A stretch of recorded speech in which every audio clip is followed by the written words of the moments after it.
made a video yesterday that even people on my side got upset about, where I basically said that I don't feel bad for Gaza because they did this to themselves. And I wholeheartedly stand by that, and I'm going to explain to you why. People forget that in 2005, Israel and the IDF as a whole pulled out of Gaza in an act of good faith to try to have some semblance of a two-state solution. And what did the people of Gaza do with the billions of dollars in aid that they were getting sent to them? Did they build up a beautiful city where coexistence and peace could come to fruition? No, absolutely not. It took them all of but 2 years to vote in a terrorist organization, Hamas, and to openly, wholeheartedly support them. At this current point in time, over 70% of people in Gaza support Hamas, and over 80% support what happened on October 7th. So an even larger percentage support the violence against Israelis. And for the small minority that do not support what happened on October 7th, they don't not support it because they care about what happened to Israelis. If you watch their news interviews, there's not a single tear shed for the innocent people that died that day.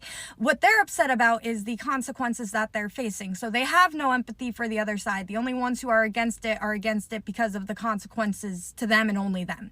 So you cannot have peace with that. Hamas and these other terrorist organizations and all these other Iranian-backed proxies have been trying to destroy Israel for the longest time, and they will continue to try and continue to get their asses handed to them because of it.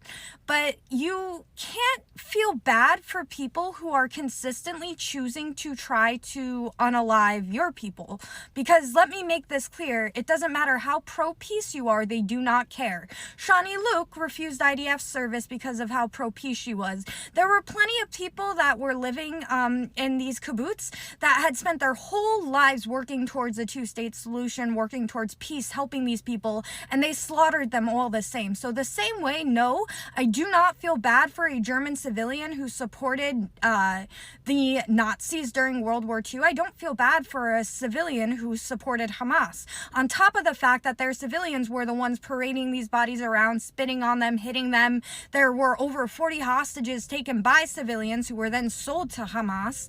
So you cannot keep waging war and then keep expecting the world to have empathy for you merely because you lost the war you started. You made your bed, you can lie in it.